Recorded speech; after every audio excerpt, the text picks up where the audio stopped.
오직 가족들만을 위해 살아온 한 여성이 있습니다. 그렇게 살다 보니 정작 나 자신을 위해서는 무언가를 해보지도 못했고 결국 나를 잃어버린 채 60년을 살아왔다고 느끼게 되었지요. 열심히 뒷바라지한 남편은 가장으로서 책임을 다하지도 않고 오히려 가계빚을 늘려주었고 폭언과 폭행을 이어갔고요. 이렇게 살아온 38년. 이제는 남편과 자식의 굴레에서 벗어나 나를 찾고 싶다고 합니다. 이 여성에게 어떤 상담이 필요할까요? 어서 그런 남편과는 갈라서세요. 무책임하고 폭력적인 남편과 하루빨리 이혼하는 것이 자기 삶을 살아가는 길이라고 알려주면 될까요? 하지만 그녀는 그렇게 하기가 어렵고 힘들다고 하고 있는걸요. 그동안 그녀에게 굴레로 작동했던 것은 과연 무엇이었으며 어떻게 그 굴레에서 벗어나 그녀가 새로운 삶을 그려나갈 수 있을까요?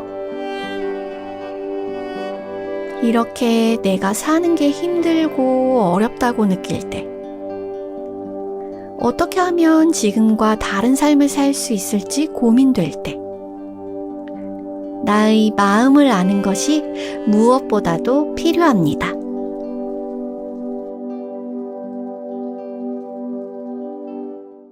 삶의 문제와 마음의 아픔을 해결하고 싶다면 진짜 문제를 찾는 방송 황심소. 무엇이 문제인지 모른다면 어떤 답도 정답이 될 수 없습니다. 진짜 문제를 찾는 방송 황상민의 심리상담소. 네, 여러분. 남편의 무책임과 무관심으로 인한 삶의 굴레 어떻게 하면 벗어날 수 있을까요? 참 항상 안타까운 사연을 가지신 분들 여러분 라이브 상담에서 많이 뵀는데 저하고 참 비슷한 연배의 삶을 살아오신 분이라서 저한테 또 다른 느낌으로 다가옵니다. 프로파일도 아이디얼리스트 저하고 너무 비슷해요. 참 각자 삶을 사는 데 있어 이렇게 남자냐 여자냐의 차이가 아니라 똑같은 프로파일인데 어떻게 이렇게 다른 삶을 살 수 있었을까 라는 생각을 하게 되는 분의 삶의 이야기 어떤 사연으로 되는지 직접 이 스튜디오에 나오셨습니다. 본인 사연을 한번 읽어봐 주시겠습니까? 네. 안녕하세요. 저는 사연을 보내게 된 이입니다. 나이는 62년생으로 61살이 되었습니다. 돌아보면 저는 제 인생이 아닌 엄마가 바라던 딸이 되고 싶어서 결혼을 해서는 어른들이 원하는 현모양처로 살고 싶었던 나다운 것이 무엇인지, 나로 사는 기쁨이 무엇인지, 왜 살아야 하는지 잘 모르고 나이가 60세가 되었습니다. 내 인생의 시간은 누군가의 인정을 받고 싶은 욕망이 큰 사람이었습니다. 너무 큰 성공을 하고 싶은데 나는 무엇을 어떻게 해야 할지를 잘 모르는 사람이어서 그냥 하고 싶다는 마음만 있을 뿐 어떻게 하는 것이 내가 원하는 것인지 몰랐고 무언가를 하는 것에 확신이 서지 않아서 그렇게 하는 것이 나를 위한 것이 아닌 것 같은 생각이 있어서 아무것도 한 것 없이 지낸 것 같아 마음이 안타깝습니다. 결혼도 친정이 너무 싫어서 빨리 유학을 가고 싶은 마음에 결혼을 해서 친정을 탈출하고 싶었는데 더 큰 위험에 갇히게 되었습니다. 그렇게 어떻게 살지를 모르고 남편에게 모든 것을 맡기고 사는데 남편은 결혼을 해서 말과 행동을 전혀 다른 사람처럼 저를 대했어요. 욕을 하고 물건을 던지고 생활비를 주지 않아 내 수중에는 돈이 거의 없었어요. 남편은 시댁에서 박사과정 지원금과 생활비를 받고 있었지만 저는 얼마를 받는지 전혀 알지 못했고 화장품과 옷은 일체 사지도 못했습니다. 그렇게 세월이 지나 남편은 직장을 얻었는데 집에 생활비를 주지 않고 본인이 장을 봐오고 세금도 자신이 내서 저는 정말 하는 것이 아무것도 없었습니다. 필요한 것은 계속 타서 써야 했고요. 제가 써야 하는 것은 그렇게 중요한 것이 아니다라는 생각까지 있었던 것 같습니다. 아이고. 그렇게 산다는 것이 내 얼굴에는 그림자, 근심이 가득했어요. 그런 가운데 아이는 둘을 낳았습니다. 너무 막막하고 아이들을 어떻게 잘 기를 수 있을지 걱정이 되어서 교회를 나가기 시작했어요. 하나님께 맡기려고요. 남편은 매번 멋진 옷으로 꾸미고 다니고 자신의 욕구는 다 채우고 다니는 듯 합니다. 하루는 시아버지께서 남편 뒷조사를 하라고 하셨어요. 돈을 너무 많이 가져다 쓴다고. 그때 저는 할 수 있는 것이 아무것도 없었습니다. 어디에 가서 흥신소를 찾을지, 돈도 없는데 돈을 또 달라고 말할 용기도 없었습니다. 한 번은 법무사에 상담을 했더니 사치를 부린다고 이혼 사유가 안 된다고 말해서 낙심을 했던 적이 있습니다. 가족을 돌보지 않고 자주 집에 들어오지 않는 남편을 의지하기가 너무 불안했어요. 환경을 바꾸고 싶었지만 친정 엄마에게 말해 보았지만 내게 돌아오는 소리는 이혼이 쉽지 않고 아이들을 위해서라도 견뎌야 한다는 것이었어요. 내가 이혼을 해서 어쩌겠냐는 소리와 제대로 살림을 못하는 제게 한심하다고 본인이 사이 보기가 할 말이 없다고 했어요. 저는 아무것도 할 수 없고 제가 가정을 위해 해야만 하는 일들만 있어서 마음은 정말 잘해내고 싶었지만 나는 할 수가 없었어요.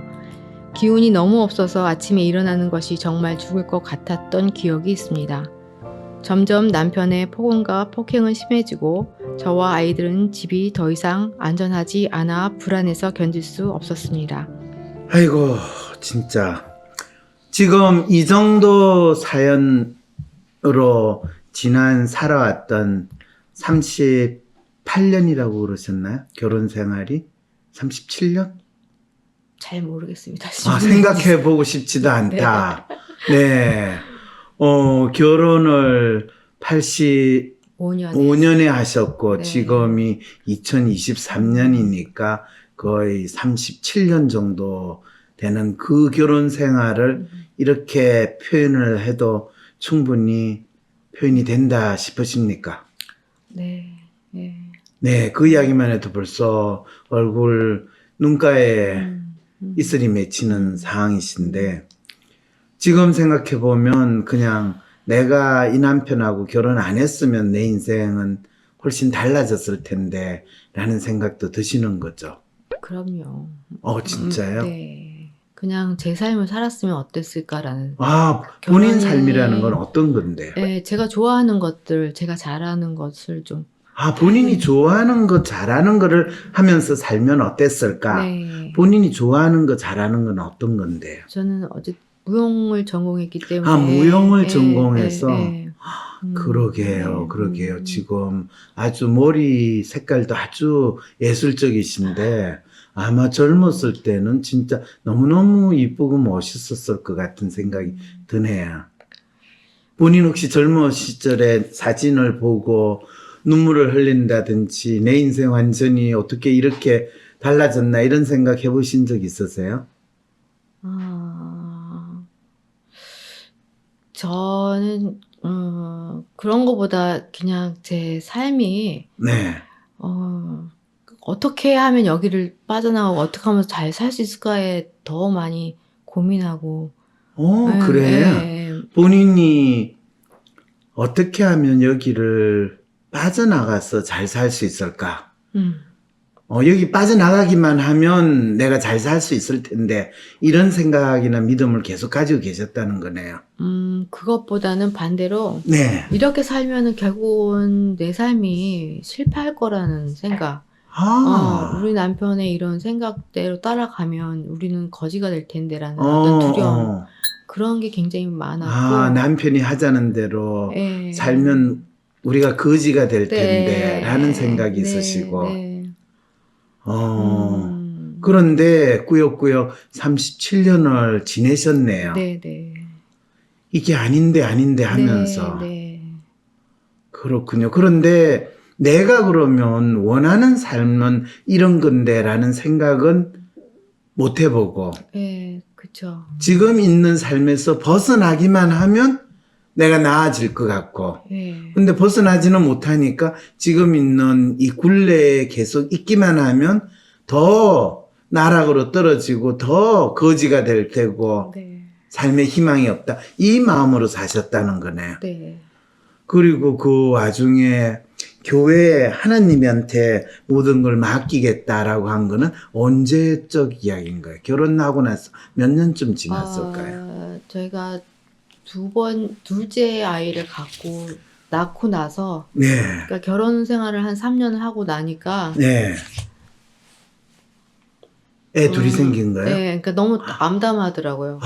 결혼 생활 3년에 애 둘이 생겼는데, 네. 애 둘 생기니까 진짜 내 인생이 끝났다. 네. 그리고, 저는 어쨌든, 제 남편이 저랑 같은 예술을 하는 사람이기 때문에, 남편도 예, 그런 무용이나 예. 이런 예술을 하시는 건가요? 네. 그럼 남편도 되게 멋있게 생기셨겠네요. 그렇게 얘기 안 하고 싶어요. 남편의 잘생김 때문에 제가 얼마나 고생했다고요. 그렇게 이야기 안 하고 싶어요. 맞아요. 그러게요. 그럼 남편분도 참, 여성 편력이 많지 않을까라는 생각도 많이 드신다는 네. 이야기네요. 네. 그러게요. 참. 네, 저 더 이상 할 말이 없네요. 어쨌든 참, 잘생긴 분을 보면서 항상 제가 부러워했는데, 같이 사시는 분은 그렇지 않다는 네, 맞습니다. 상황이군요. 네. 근데 어떡하겠어요? 본인이 선택한 거잖아요. 맞아요. 저를 이해해 줄 줄 알았죠. 본인을 이해할 줄 네. 알았다. 어떤 이해를 원하셨어요? 본인도 공부하기를 원했기 때문에. 공부하기를 원했으니까. 네, 저도 공부하는 거에 대해서 아. 이해했다고 생각을 했어요. 공부를 원하는 남편을 지지해줬으니까 내가 공부하는 것에 대해서도 남편이 반겨주고 지지해주겠지 생각했어요. 전혀 참 남편분 딱 얼굴 보고 저 남자 진짜 잘생겼구나. 그러니까 본인이 공부를 한다라고 하면 그건 완벽한 왕자의 상이고, 그러면 내가 저 남자와 결혼하면 완벽한 무수리가 되는 운명일 거다. 그 상상을 못 하셨다는 거예요. 주변에서 그런 걸 못 본 것 같아요. 와, 주변에서 못 봤다고요? 네. 제가 지금 돌이켜서 생각해보면 네. 주변 사람들에 대해서 별로 이렇게 얘기에 대해서 귀를 좀 못 파고 그냥 제가 보는 거에 좀 집중했던 경향이 있어서 제 남편의 그런 이야기들, 교수님이 말씀하시는 네. 그런 이야기들을 했을지라도 제가 못 들었을 것 그럴 같아요. 수도 있습니다. 네. 그리고 남편이 얼굴도 잘생기고 또 같은 분야에 있죠. 시아버님이 돈을 다 지불하고 그랬다는 거로 봐서 집안도 좀 형편이 됐다는 이야기죠. 그죠? 네. 그러니까 그때 결혼할 때는 얼마나 좋은 집에 결혼한다고 주위 사람들이 부러워했겠어요.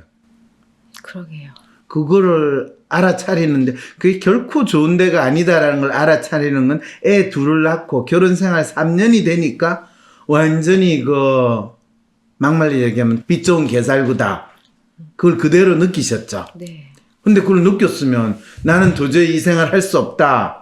한 살이라도 더 젊었을 때 잘 있거라. 그러면서 본인 인생을 새롭게 찾아가실 수도 있지 않았을까요?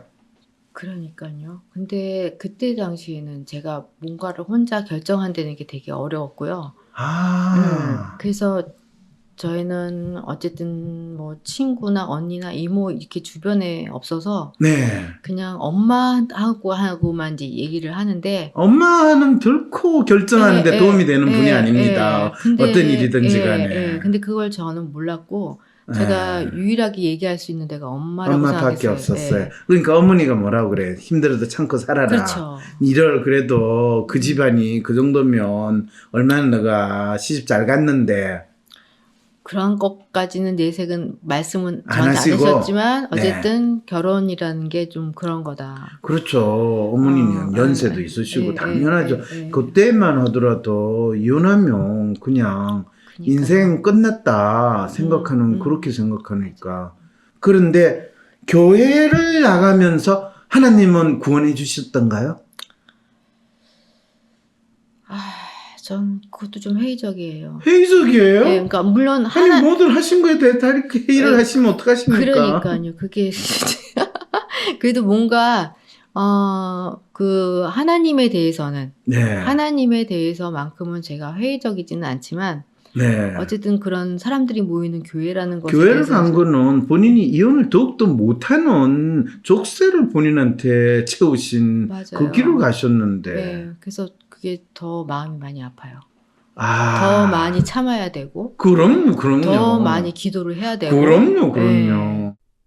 나의 이 아픔과 어려움에 대해 누군가가 해방구를 제시해 주길 기대했지만 엄마도 참으라고 하고 교회에서도 참으라고 하고 그랬기 때문에 더 어려운 선택을 할 수가 없는 네. 그렇게 기도를 해도 하나님은 결코 얘야 너 그만하면 참 많이 했다. 이혼해라. 그거는 하나님이 아닌 목사님 옵션이 없거든요. 그러니까요. 네. 그게 목사님 옵션에 없다는 걸 안 지가 얼마 안 된 것 같습니다. 얼마 안 되셨어요. 네. 아이, 참 안타깝네, 그 교회. 그렇군요. 자, 그래서 결국에는 본인이 35년 동안 이혼을 할 거냐 말 거냐, 그래도 내가 참고 살아야 되지 않냐는, 그걸 30년도 아니고 35년이나 더 하시고 오늘 지금 이 상황이 있다는 거네요. 네. 와, 3년도 아니고 35년. 그 고민이나 그 혼란을 35년 동안 겪을 거라고 처음에 이혼하는 게 필요하지 않겠는가 생각했을 때 이 정도 길게 올 거라고는 생각하셨어요? 어느 정도까지였냐면 네. 그냥 제가 그냥 제 인생을 그냥 포기해야 되는 건 줄 알았어요.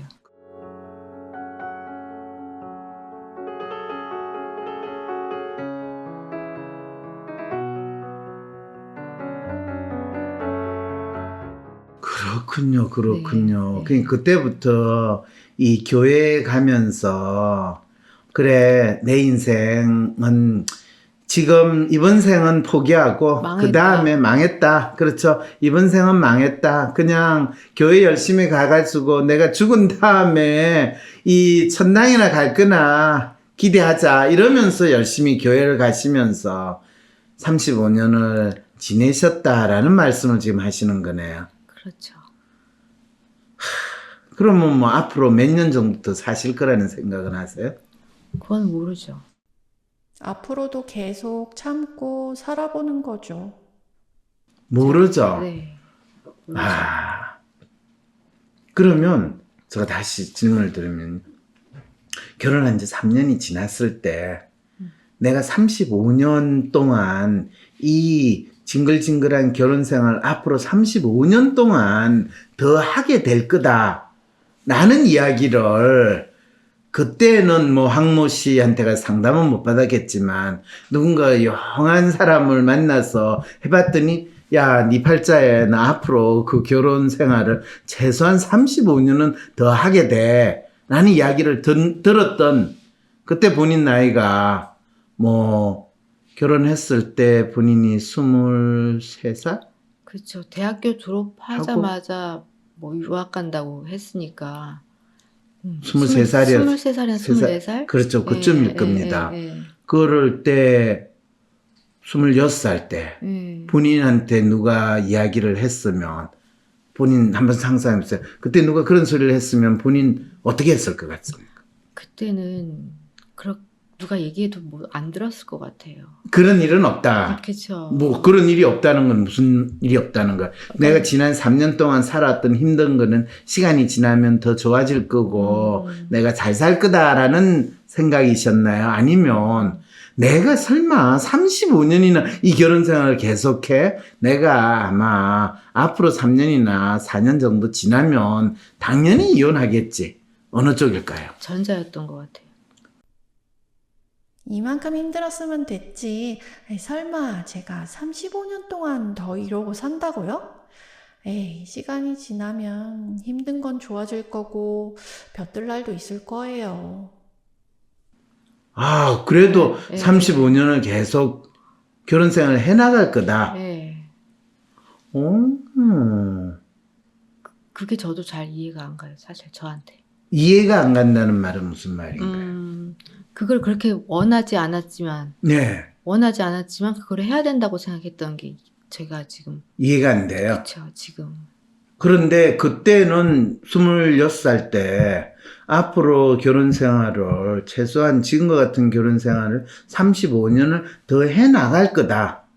나를 무시하고 또 나를 뭐 제대로 생활비도 주지 않고 모든 거를 다 그거 하고 나는 거지처럼 널 사는 그 상황의 생활을 내가 35년을 더 지낼 건데도 내가 거기에서 벗어날 생각을 하지 않고 지내고 또 심지어는 본인이 뭐 애 둘을 키우더라도 내가 어떻게든지 간에 일을 하든지 아니면 다른 사회활동을 해서 내가 독립적으로 살아간다라는 생각 또 해볼 수 있는데 본인이 35년 동안 지금까지 특별하게 본인이 경제적인 측면에서 능력을 키우거나 남편의 뭐 사설에서 벗어나서 내가 내 삶을 살겠다 그런 생각을 해보지 않았다라는 거잖아요. 남편에서 벗어나서 살겠다는 것보다는 내가 원하는 건 내가 좀 뭔가를 일을 할 수 있었으면 좋겠다라는 생각은 항상 갖고 있었던 것 같아요. 항상 가졌는데 35년 동안 아무것도 안 하면서 지내왔다는 이야기잖아요. 맞아요. 그 말은 본인이 했으면 좋겠다. 내가 하늘나라에 가서 천당에 갔으면 좋겠다. 기도하는 마음으로 지낸 거하고 똑같은 거니까. 그런 경우에는 사실 하늘나라에 가도 너는 기도만 했지. 넌 바치지도 않았는데 너 천당 안 되겠다. 이런 소리 듣기 딱 쉬울 텐데. 내가 원하는 거가 무엇인지 그런 상황이라면 나도 그거를 그만두고 뭔가를 살 방법을 찾아야 되는데도 불구하고 그거를 계속 해야 된다고 생각했다는 거예요. 그렇죠. 네. 그냥 생각만 하고 네. 전혀 자기가 행동으로 뭔가를 액션을 내가 할 수 없었다는 거. 그래. 네, 그 말엔 저도 그래서 본인이 저가 그렇게 할 생각이 없었던 건 아니에요. 있었지만 저는 못했어요. 왜 못했는데? 그러게요. 우영부영 지내다 보니까 35년이 그렇게 지나갔네요. 지금 그 마음이시라는 거잖아요. 맞아요. 네. 그렇게 할 생각이 있었지만 못했어요. 내가 나를 버리고 참고 견디다 보면 벼뜰 날도 있겠지. 그리곤 아무것도 하지 않고 있어요. 만약에 계속 움직이지 않고 그런다면 죽을 때까지 그렇겠죠. 그렇죠. 네, 그러다 죽겠죠. 네. 뭐 그럼 이미 다 정해졌네요. 저한테 굳이 상담을 받을 이유가 없잖아요.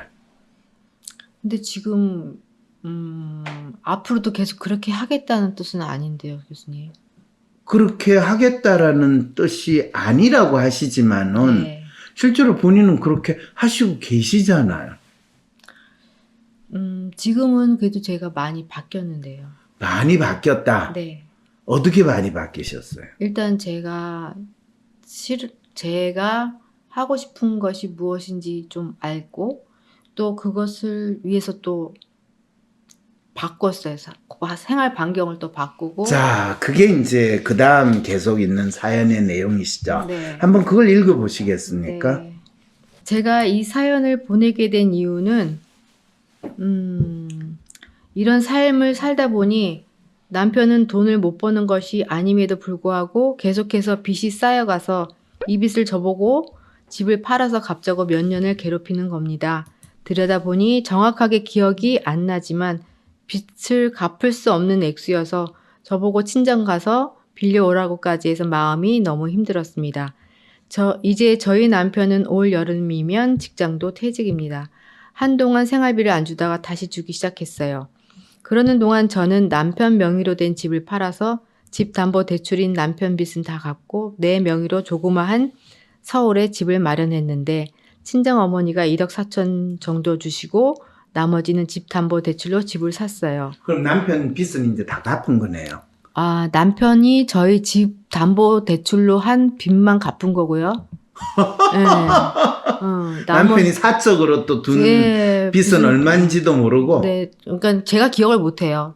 보기는 봤는데 기억하고 싶지 않는 마음이네요. 네, 글쎄 몇 번을 봐도 기억이 안 되더라고요.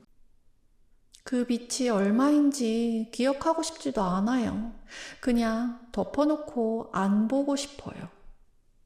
네, 어쨌든 남편은 그거를 너보고 그러니까 부인 보고 갚으라고 하는 상황이고요. 그러니까 자기는 이제 못하니까 어디 가서 좀 도와달라는 거죠. 저보고. 그렇군요. 네. 그렇군요. 지금 그 이야기군요. 네, 또 계속하세요. 네. 친정 어머니가 1억 4천 네, 정도 네, 네, 주시고. 네. 그래서 나머지는 집담보대출로 집을 샀고요. 근데 이제 남편은 이제 이 집을 마음에 들어 하지 않았고. 그런데 지금 이 담보대출로 새로 산 그 집은 지금 제 명이에요. 그렇죠. 네, 네, 예. 네. 이제 남편은 남편 이름으로 된 아무것도 집은 없어요. 아무것도 없다는 네, 거죠. 네, 네. 빚만 있어요. 네. 이런 남편을 계속 끌고 가시는 게 좋습니까? 아니면 칼같이 이혼하는 게 맞을까요? 칼같이 이혼하고 싶어요. 그럼 칼같이 이혼하시면 되잖아요. 근데 그게 왜 어려운지 모르겠어요. 왜 어려울까요? 모르겠어요. 아니요, 이건 간단해요. 음. 그냥 이혼 서류 만들어가지고 너 도장 찍어도 하면 되는 거예요. 그거를 누가 대신해 주기를 지금 원하시는 거죠. 글쎄요, 그것도 모르겠어요. 누가 대신해 주기를 원하는 건지, 뭐 때문에 이거를 이렇게, 확고하게, 이렇게 힘든데도 불구하고, 그러면 이거는 끊고, 네 삶을 살아야 된다라는 그 말이 나한테 너무, 뭐라고 할까. 하여튼 어려워요. 어렵죠. 그러니까 네. 지금 38년 동안 네. 이 결혼 생활을 37년, 8년 네. 동안 이 결혼 생활을 해오신 거잖아요. 네. 그래서 제가 볼 때는 지금 이 선생님은 앞으로 죽을 때까지 이 상황을 계속 갈 겁니다. 시간이 가면 갈수록 더 거짓골로 네. 사실 겁니다. 그런데 나름 지금 그걸 피할 수 있는 방법은 있습니까? 라는 측면에서 계속 팔아서 자신의 빚을 갚고 싼 곳에 가서 넓게 살자고 하는 말을 집에 오기만 하면 한답니다. 저는 마음과 귀를 닫았어요. 그런데 남편분하고 지금 같이 안 사시나요? 네, 지금 한 1년 넘게 집에 못 오게 했어요. 집에 못 오게 했어요. 잘하셨네요. 그러면 남편은 있는 데는 어디 있어요? 본인은 직장에서 네. 사무실에서 있는다고 하더라고요. 남편이 직장 사무실에 쓴다고 지금 이야기를 한다. 네. 그렇군요. 그런데 남편 불쌍하지는 않으세요? 그러니까 집에서 쫓아냈다는 말이 되네요. 맞아요. 그 정도를 하실 분이 왜 그럼 적어도 1년 동안 남편 쫓아냈으니까 이제 뭐 이혼하긴 더 쉽네요. 그런가요? 그럼요. 우린 별거 상태로 이미 1년이 됐으니까 그거는 서류 내면 그냥 이혼될 텐데. 그래요. 네. 쉽잖아요. 자, 그건 그렇고 그 다음에 저는 이 집으로 우리 아이들 공부도 시키고 노후에 돈 걱정 없이 살 수 있었으면 하고 바랬습니다. 네. 또 이혼을 하고 싶은 이유는 남편이 또 다른 빚으로 제 명의로 된 집이 남편 빚 때문에 빼앗길까 봐 두려워서입니다. 그러게요. 지금은 남편을 떠나 부산에 혼자 대학원에 공부하러 와 있는데 남편을 다시 본다는 것이 얼마나 나를 힘들게 하는 것인지 알게 되었습니다. 다시 합치고 싶지 않습니다. 그래서 열심히 공부해서 경제적 독립을 하고 싶습니다. 곧 퇴직인데 남편에 거쳐도 어떻게 해야 할지 제가 생각을 안 할 수가 없네요. 남편에 대한 참 이 사랑과 애틋한 마음이 상당히 크시네요. 왜 그렇죠. 그런지 모르겠어요. 제 삶은 포기했잖아요. 저는 혼자 결정도 못 내리고요. 저런 남편 그냥 이혼하고 싶지만 참으며 살기로 했으니 남편을 계속 신경 써야죠. 아니 38년이나 7년이나 결혼 생활을 했는데 적게 잡아도 37년 동안 그 미운정 고운정 다 들었으니까 어쨌든 이 남편은 이제 이 선생님이 남편을 칼같이 자를 수 없다는 것을 알려주고 있는 거죠. 그러니까 남편 빚 때문에 집을 빼앗긴다면 어쩔 수 없다라는 상황인데, 남편 빚이 얼마인지 본인이 부정한다고 해서 그게 부정이 될 수가 없습니다. 남편이 어떤 직장에 다니시나요? 학교에 있어요, 대학교에. 학교에, 네. 대학 교수예요. 네, 네. 그러면 조금 괜찮네요. 왜냐하면 대학 교수로 뭐 20년을 보내셨는지 30년을 보내셨는지 모르겠지만 연금이라는 게 나오니까 남편 빚은 그 연금으로 얼마든지 갚아 나갈 수 있거나 뭐 그 남편 빚 때문에 집을 뭐 어떻게 빼앗길 가능성은 비교적 떨어지네요. 물론 남편분이 받을 수 있는 연금을 일시불로 생각하면 한 4억? 3억에서 4억 수준이고 매달 받는 거라면 남편은 교수 생활 몇 년 하신지는 혹시 아세요? 한 26년 했을까요? 26년, 25년 뭐 그러면 30년을 채울지 안 채울지 모르겠지만 한 달에 한 400, 뭐 400 정도는 받는다 생각하시면 되겠네요. 그러니까요, 저 잘 모르겠어요. 뭘 잘 몰라요?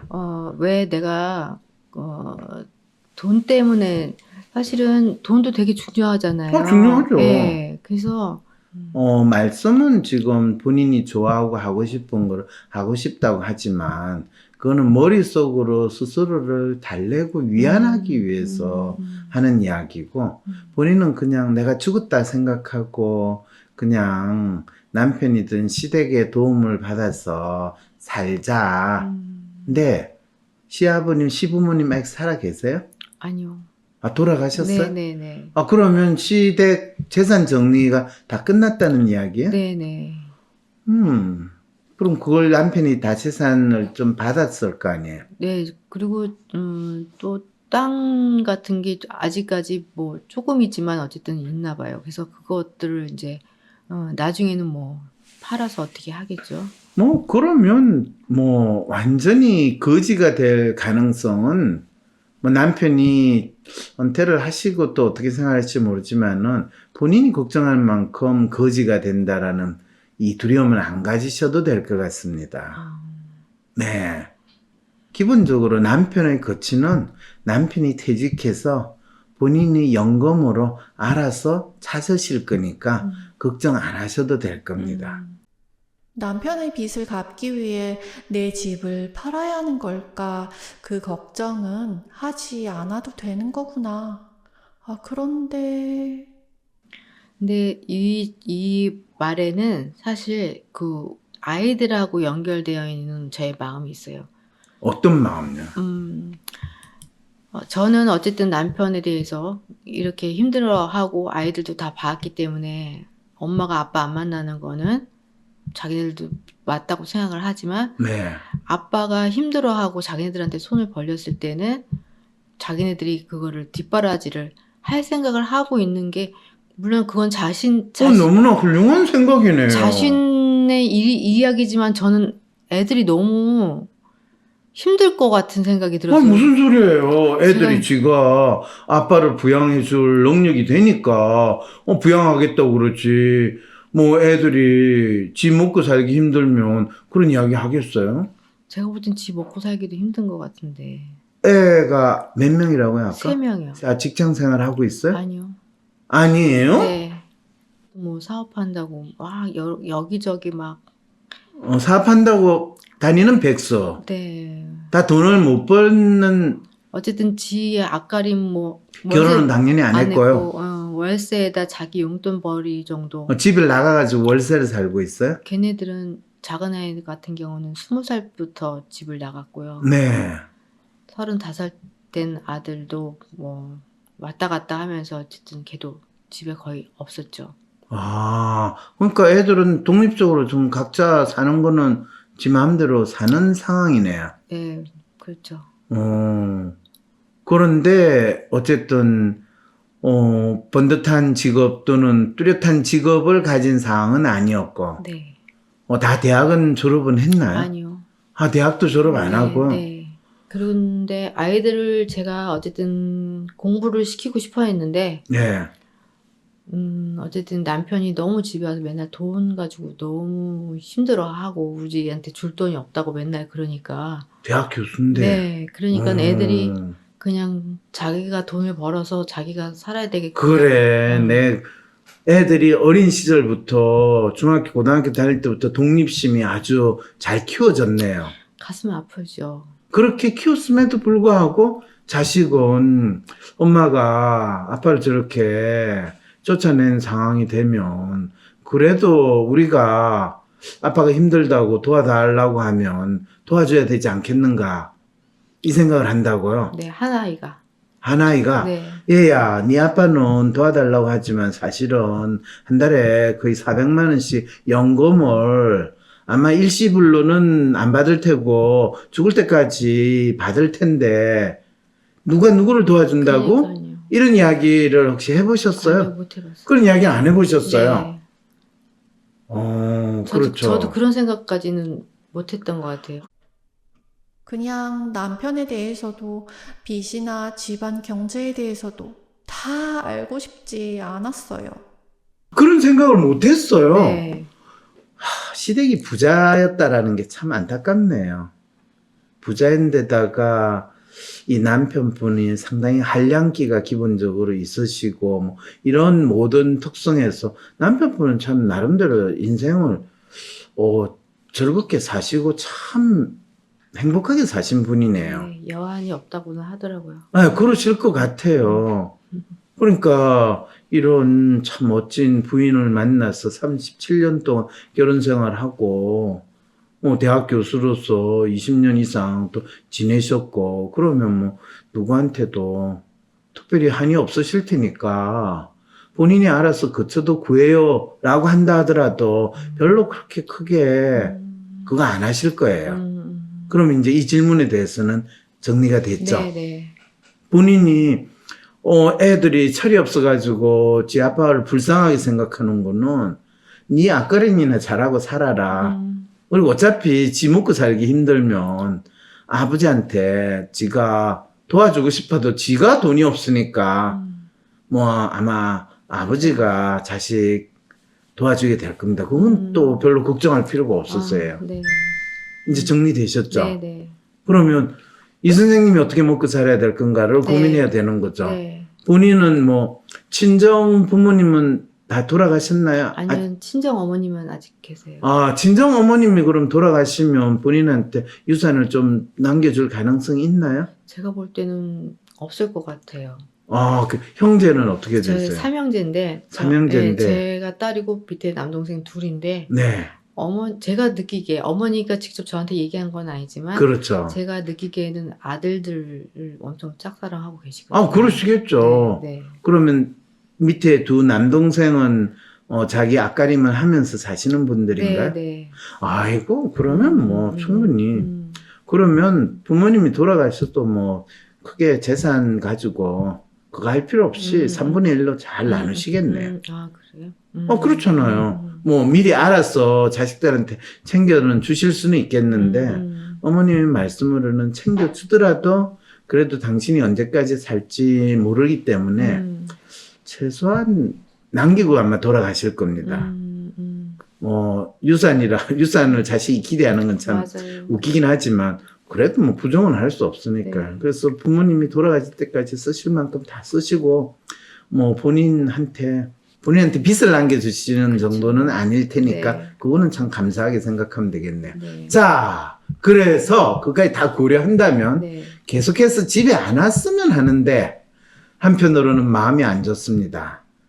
집에 들어오지 마시오라고 본인이 남편한테 이야기하실 수 있으실 것 같으세요? 차마 그 소리는 못할 것 같으세요? 저번에 며칠 전에도 집에 온다고 막 그랬었거든요. 네. 근데 제가 그러면 본인이 집에를 그냥 오는 게 아니라 뭔가를 가지러만 왔다가 나가겠다고 하더라고요.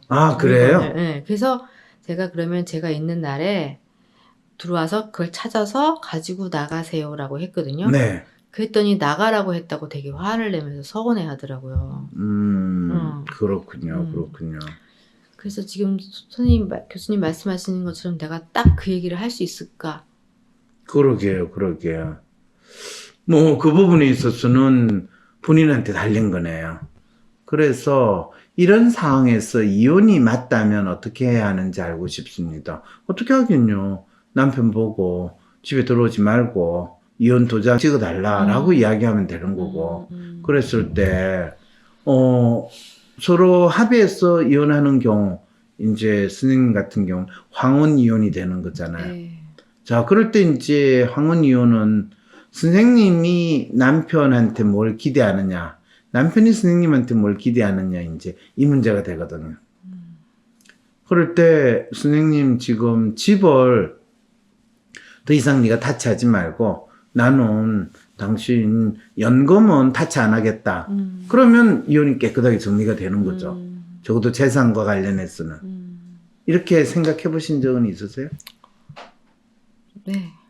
그런데 왜 그거를 행동으로 옮기는 게 힘드시고 어떻게 해야 할지 모르겠어요 라고 생각할까요? 그 마음에 아까 교수님 말씀하신 것처럼 엄청 사랑한 그 뭐가 있나 봐요 라고 하셨잖아요. 네. 그게 뭔지 모르는데 그렇게 나를 힘들게 했는데도 불구하고 그거를 딱 끊지 못하는 제가 있어요.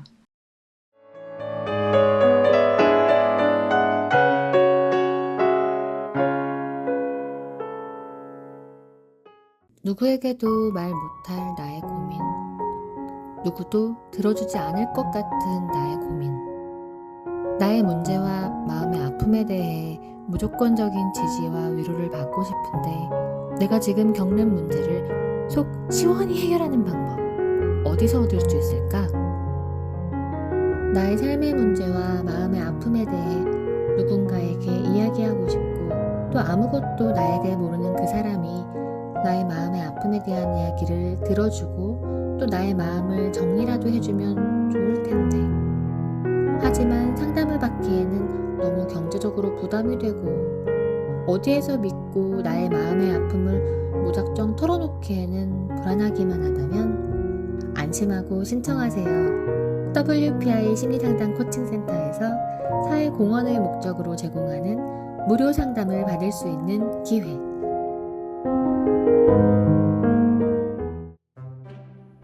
상담센터를 개설해 전문 심리치유사로 일하고 있는 저는 WPI 초급 워크숍에서부터 심리치유사의 길을 시작했어요.